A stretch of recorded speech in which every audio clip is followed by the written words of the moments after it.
Okay, I'm going to try to show you real quick how I do the beeswax cloth.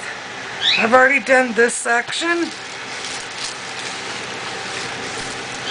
It's all iron, melted. I'm going to peel this up. And that is coated, that has a beeswax coating on it now. And I'm not sure if you can see right here where it's built up. I used my iron as a squeegee, so there is no buildup like that. And I can push it to another section of the cloth that doesn't have the beeswax on it. Just peel this off of there. Okay, now this section has the beeswax. It will mold the way you put it. The heat from your hands will help it form.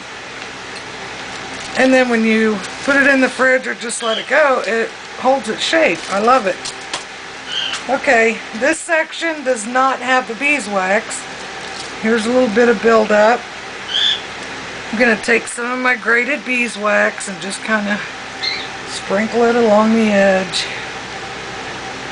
Like that. I got foil on an old cookie sheet I use for crafting, and I've got parchment paper taped down, and I've got another sheet of parchment paper to lay on top,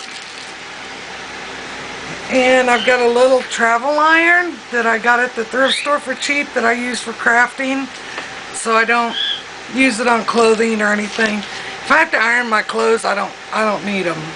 Wash and wear for me all the way. Okay, now I'm going to heat this up. Melt that wax. You can see it melting flat. Now push it where you need it with the tip of that iron. Push it in them spots and get it covered. See, I got that section. Now this section, see, it's melting it. Looks like melted cheese. Get that melted. I can squish it around like this is my squeegee. The iron is my squeegee now. And just push it. Okay, now that section is done.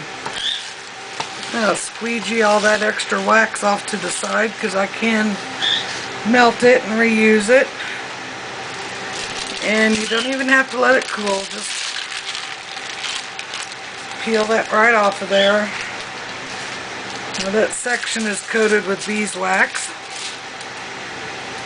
I've seen several different ways that people do this, and since I'm a crafter, I pretty much know the what's going to work and what won't.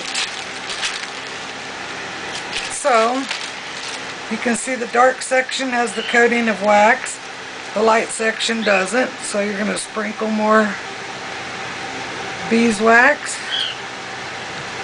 And I bought my beeswax in a 1-pound block for like $7 at the market, the farmer's market.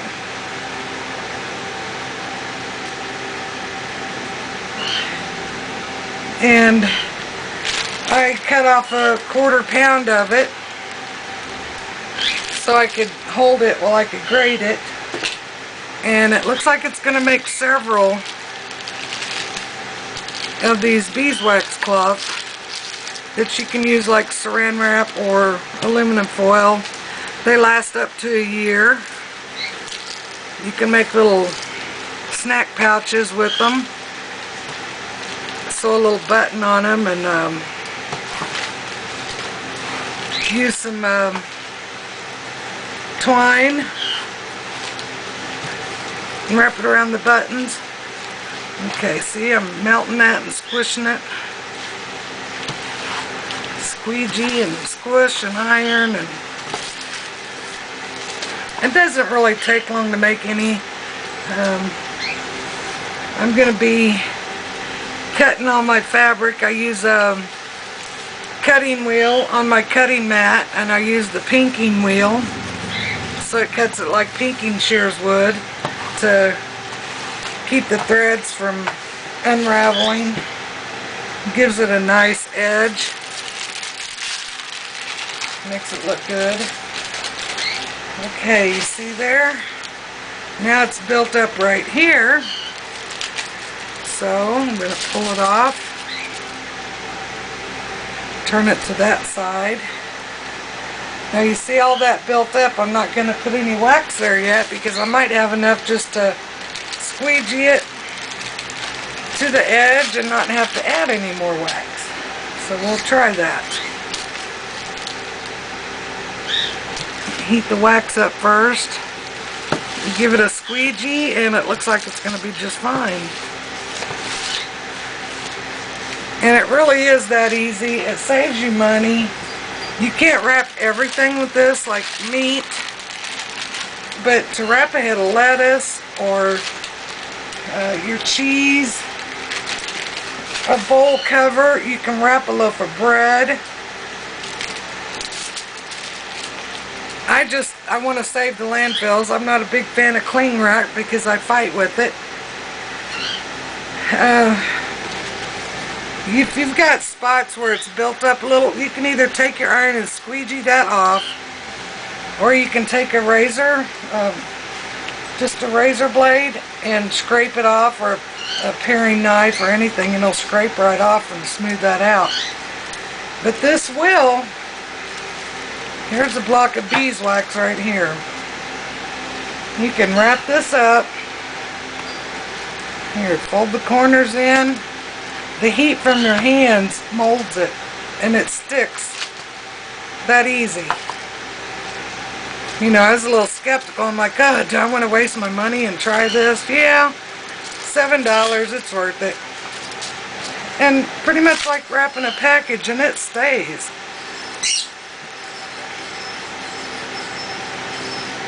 So, I hope you try it. Save the landfills. Quit using saran wrap and, you know, foil. Cut down on your grocery shopping bill. There's just some things you don't have to buy every time. Alright, let me know if this helped you any.